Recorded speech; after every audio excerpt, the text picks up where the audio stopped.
Hi guys, hope you're well. Welcome to DOdaily Thursday Thoughts. It's Des here again. Hopefully you're all doing well this week, getting in plenty of activity. I've had a really good week, really pleased with my effort during the Wednesday workout challenge yesterday.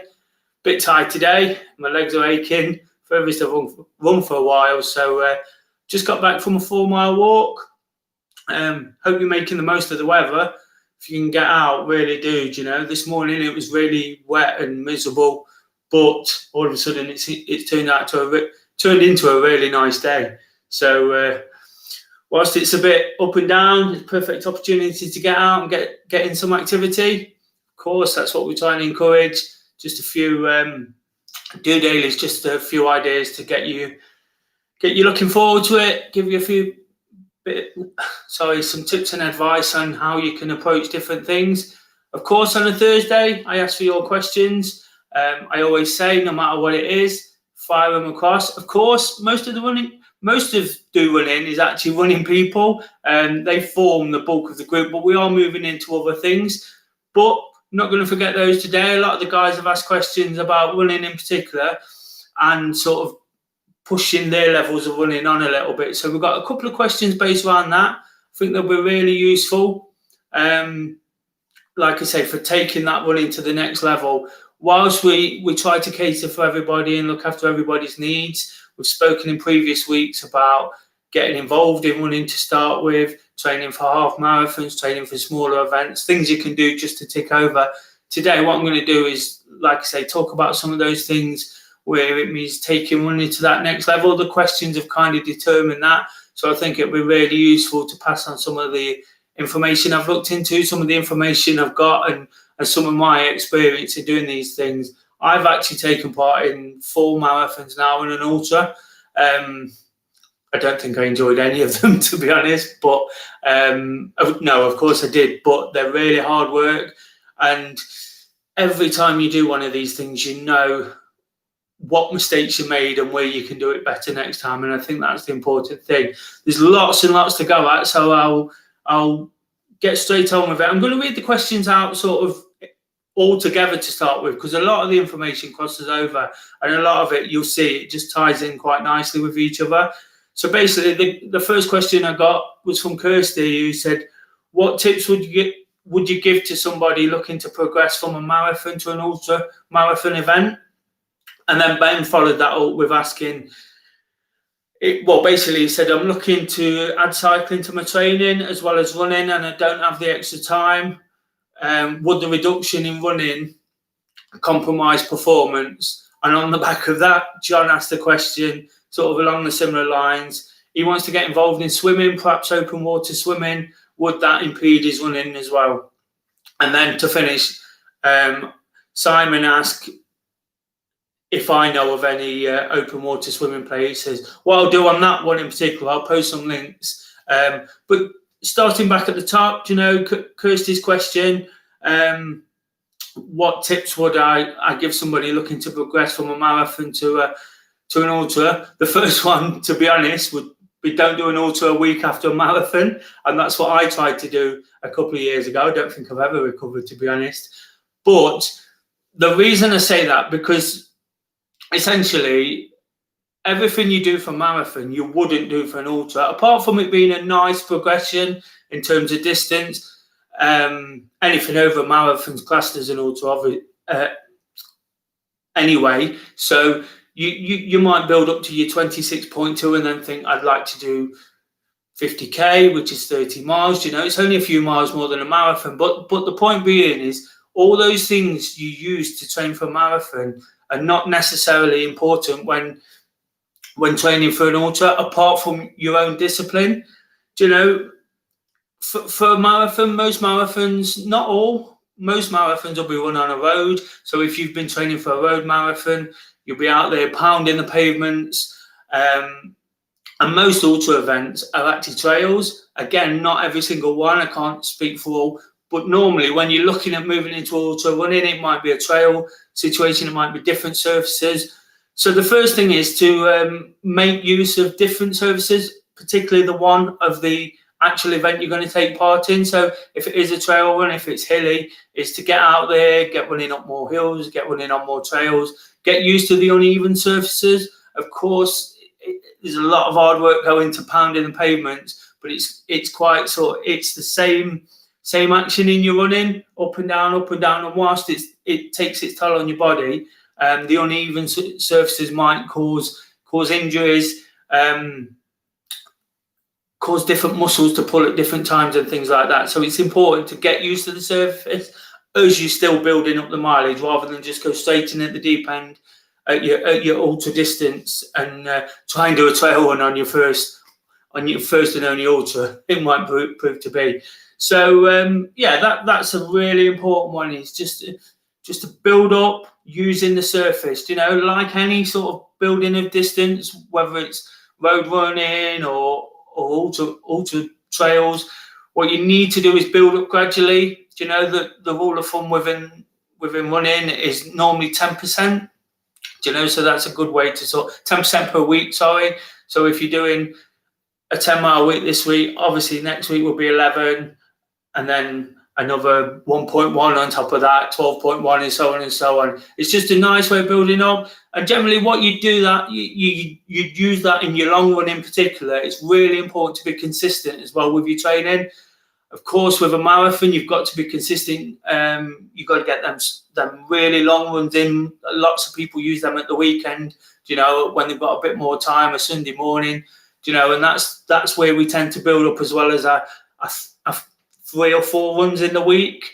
Some of those could be 5, 10Ks, and then a big one at the weekend. But what you need to do with your ultra running is almost make sure that big one happens and keep that consistency.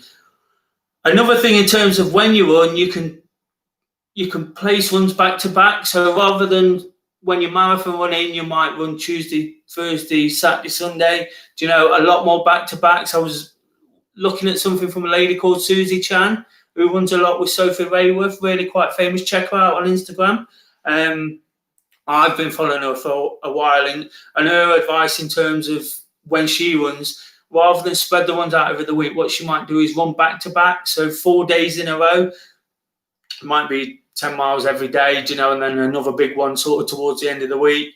Or if you're really struggling for time, you might go out and run in the morning, you might run a 5K, you might run to work, and then run back, so try and run on tired legs. I think that's the point of what Susie was trying to say, is just make sure you're still running. It's not always easy.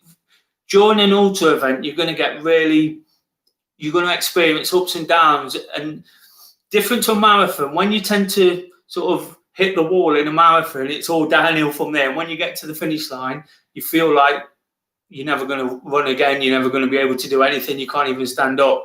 And that's just because you put all your effort into that same movement. Whereas in an ultra marathon, and I picked this up from a guy called Mark Laithwaite, who's the race director at Lakeland 100. I know some of the guys have taken part in that, some of the Do Running guys. Mark actually said that the number one goal in an ultra is to finish.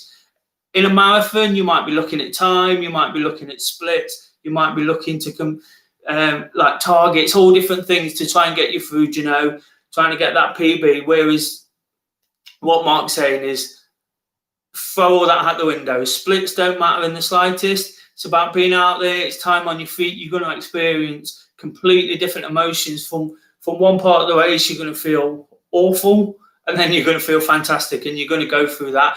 You might experience different weather conditions, different gradients. All these things are really important to understand how much different it is from a marathon to it's not just a case of doing that extra little bit of training, those extra few miles to call it an ultra. It's about making these changes. Of course, kit is important. I spoke last week about chafing. It's really important. You're going to be wearing this kit for a long time, whereas you might be doing a 3.5, 4 hour marathon. You might be in this kit for 6, 7, 8, 12 hours, depending on the length of your run. So it's really important to go out and do some training runs in that kit, in the kit you're going to wear. Of course, food is important as well. You might have to be self-sufficient, and different to a marathon. Again, you probably eat proper food, so it's important, to test foods you can eat whilst you're running. You might use your home as a base and almost think of that as a water station or a food station, to top up. But it's important to sort of keep eating. You spend a lot of time on your feet. A marathon, you could almost squeeze it in between a meal, although you would have to eat the right things, of course. Whereas an ultra marathon, it's going to be spread out a lot longer, and you're going to have to take on that actual food to get the calories. A marathon, you might have a couple of gels, a couple of jelly beans, and it might get you through. Of course, you need to sort of replenish straight after. But it's important when you're doing an ultra and when you're training is to know what you can actually run on. And because the pace might be off slightly, you might find you can run a lot better on more in your stomach. So some of these more solid foods, pastas you might see at a food station during an ultra, and these things, and people who've never done that might not know that. So that's a key thing to consider: food and kit, and testing the right things. And of course, you're going to have to carry that as well. Whereas in a marathon, you might be running at as sort of loosely and as light as possible. A vest, shorts, and a watch. In an ultra, you're going to need your hydration pack, your food. All these things are important to test before you do it. And of course, like Mark says, and Susie both have said this, one of the biggest things in ultra running is to remember that you're actually allowed to walk. Mark says it's really part of it. It's becoming more and more part of it, and it's almost frowned upon if you run the whole distance these days. Susie in particular says she likes to use the hills. Of course, it's harder work getting up those hills, and she likes to use those to eat, and to refuel. Perfect opportunity just to take the pace off, conserve a little bit of energy, and once you get to the top, you've had chance to digest it, to get going again. So I think there's some really good things in there. It's about understanding the difference in marathons, in road running and in trail running, and time, and the time you're going to be on your feet. It's ultra marathons ultimately about completing the distance. Those splits are going to go out the window if you've got some of these are purposely made to really challenge. So you might have the steepest hills. I listened to something from another guy where he said he did his first ultra marathon and he did a 25-minute mile, and he was devastated, but now he's like really proud of that fact. It's about the challenge and the relative effort he's putting in. So it's just important to remember it's about finishing, it's about enjoying the experience. I always say take photos, absorb what's going on around you. These things draw big crowds and great views and all these things. So it's about really enjoying that. I think, like I said, there's a lot to go out there, not everything. There's lots more that I could do a whole week on that question alone, but hopefully that answers some of your questions, Kirsty, and helps you understand the difference between the two. So taking Ben's question about cycling and how that can help his running, and I know Ben's looking at ultras himself as well. It's really, really important, to mix up the training sometimes. Core work, basically, by adding cycling to your training program, it's going to help you a lot more than it's going to hinder you. There is a few things to consider, and I'll come to those a little bit later. But basically, by cycling, what you're doing is building the strength. So whilst you're out running, you might be building certain muscles. For example, if you stand something up, right, it might stand if it's wide enough. So your legs and your muscles have worked to help you be able to move and work. But if you prop it up, it's going to work. It's going to add that strength, isn't it? And basically, when you're cycling, you're using different muscles. So you're building all different muscles, particularly in your quads. You're building muscle around the actual muscles that help you run. So first of all, it's going to make you stronger. It might prevent injury. It's putting a lot less pressure on your body if you're cycling. Whilst I'm somebody who loves getting out there, pounding the pavements, running. That's my thing, because that's my passion. I understand that these things can really help. what it also does, if you can use cycling to go out after a run as well, for an example, to help recovery. Today, I've just been out for a walk, and that was basically to help me recover. My legs was hurting. I was a bit shuffly to start with, they wasn't working properly. But just like walking, doing a light sort of cycle or getting out there just for a mile, or if you've got a bike at home, getting on the bike just for a light exercise rather than a full hour you might spend running, or as opposed to being on the bike. What you can do is use that little exercise just to get your legs back in gear, get you used to what you're doing. It gets the blood flowing, which draws out that lactic acid, which then helps your muscles repair a lot quicker. And that's what people are talking about when they talk about a recovery run or a recovery walk or a cycle. So it's a great way to warm down, basically, as well as small a few stretches. You might just jump on the bike for 5 minutes just to move your legs through. I've done it today. I've gone out for a walk. I've really took my time, slower than I'd normally go, just to get my legs functioning again. So that's a great way, and that helps prevent injury going forward. If I didn't do that today, or you don't get on the bike and you don't warm down, you might go out tomorrow, you're not fully recovered, and you might tweak something or pull something, and it's putting that extra pressure on your bones. In terms of getting out there to cycle as opposed to running, for example, I touched on it before. If you're gonna run for an hour, what you need to do if you're cycling is make it a really concerted effort. Cycling won't compare to running. If you just go for a leisurely cycle along a relatively flat path, it won't compare up to the two. So what you need to do if you are cycling, you need to find some hills, maybe, again, hit those trails, just for that extra effort.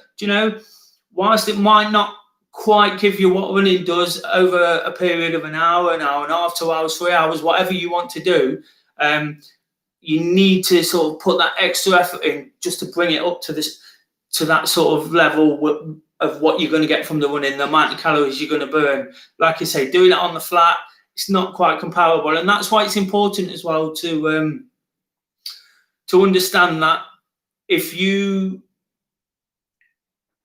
go out running, if you're training for an event, you can't substitute all your runs for a cycle. That's what I was trying to say. Sorry, you can't just go on the bike for 26 miles and say I can do a marathon, because the relative effort is not quite the same. What you need to do is still get your runs in, and I know Ben's struggling for time, so he's asking if he can substitute one for the other. You definitely can. It just means putting that extra effort in on the bike, finding some good hills to get up. Like I say, if it's just bike work, again, like just running, you're only going to work certain muscles, and that strength's not going to build around them. So it's really important to use cycling, use that to build all the other muscles, keep your leg strength, but don't substitute it completely. You've still got to get that long run in. You've still got to work all those muscles, but it's a really good way to stay fit. If you're not training for an event in particular, a running event, which is going to require all that leg work, it's still a great way to feel fit and burn those calories. You're still doing the rest of your body good work. The problem is with running, you need all that leg strength, so you need to work on the different aspects. A bit of sort of gym work on your legs as well will help. It's about building those different muscles, and like I say, building those foundations around, putting the cement around those foundations, I guess. So that's the key thing there. Hopefully that sort of answers that question. John asked about swimming. Whilst again, it's great for the core, great for the rest of the body, great for keeping you fit, it's not going to be quite as effective as cycling to aid your running or the actual hard runs you're going to do. It's all good. It makes you fit. It keeps. It's a great way of relaxing the muscles. Again, as an exercise after a run, it's a great way of almost letting your muscles relax and repair themselves a little bit quicker. But to substitute it, it's not really the answer. You can always add it to a run or do it in the same day, go later on if you've got the time. John doesn't actually mention time as opposed to Ben. So if you can do both, it's definitely gonna enhance your fitness. But in terms of your performance in running, again, I wouldn't advise substituting it for swimming. Outdoor swimming, of course, is the way forward in lockdown. Lots of people are doing it at the moment. I see some groups locally. Simon asked, there's a group at Collick Park in Nottingham. I'll post a link to that group. And Home Pierpont, I think there's sessions there as well. So I'll try and find a few links to post there. But it's really important. I think the thing is with all these, and the word that came up with me today, Britt Sessions. I wasn't fully aware what that meant, so I looked at that. Britt Sessions are basically two activities put together to create one exercise, and they're really good. They're really good for working all those different muscles. So again, I mentioned if you're going to go out for a run for an hour or cycle for an hour, perhaps you could go out for a run for half an hour and then cycle for half an hour, or vice versa. What tends to happen when you've done one activity compared to the other, your legs might feel a bit jellified. That's quite a common thing to happen, but apparently that happens to all the top athletes as well. And that's why you'll see in a triathlon in particular, they talk about transitions and getting off the bike and getting out of the wetsuit and getting into the next activity, whether it's swimming or running or whatever. And even the triathletes feel the sort of burn and the pain and the jelly legs, but what it's doing, it's building all those muscles in one activity, and it's making you stronger all around. So Britt Sessions are great, and it's interesting that those come up today, because I was thinking about something for next week's Wednesday workout challenge. So again, this all ties in quite nicely with that. Like I say, I hope that gives you some good information. Whilst it doesn't cover everything, it covers the questions that was asked and some little sort of bits of information. I'll post links to where I got my information from, so you can read that. It's just important to remember whatever exercise you're doing is good exercise. If you're looking for performance, mixing it up and training those different muscles, not putting so much pressure on your joints and things like that, particularly training for these big events, can be really useful. So hopefully you've taken something from that. Keep firing those questions away. I'll try my best. I'm no expert on any of these subjects. I try to answer them the best I can and find out little bits of information. I've mentioned a few names there you could perhaps look up. It's just little bits of information that I'll keep passing across. I'm still learning on these live sessions. I'm still getting used to it. Keep letting us know what you're doing.